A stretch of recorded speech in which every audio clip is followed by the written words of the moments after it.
Les estacions de Nòrdic, totes en general volem ser al màxim d'optimistes en quant a l'obertura de les estacions. Cada any patíem per la neu, bueno, aquest any ens toca patir per la neu i pel Covid. Què estem fent? Doncs estem intentant adaptar al màxim les nostres estacions perquè puguin ser al màxim segures. De fet, hem tret un eslògan que diguem espais nòrdics, espais segurs, i ara el que estem treballant és que les nostres estacions siguin el més segures possibles.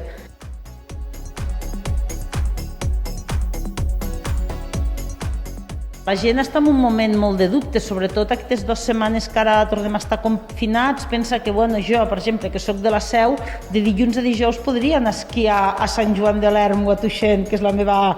Però, al cap de setmana no em puc moure del meu municipi. Clar, això la gent els pare, i clar, no s'estan venent tants forfers com altres anys. Què esperem?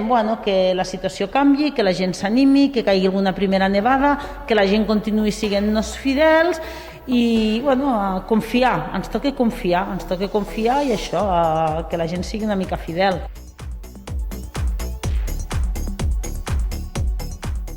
Tenim una sèrie d'espais com són les taquilles de compra de forfers, les escoles d'esquí, el lloguer de material, que aquí sí que estem intentant introduir canvis com pot ser separar els esquís de les raquetes en els materials de lloguer perquè tinguin menys afluència i menys cues, que tinguin tot arreu 2 sentits de circulació, un sentit d'entrada, un sentit de sortida, que la gent no coincideixi.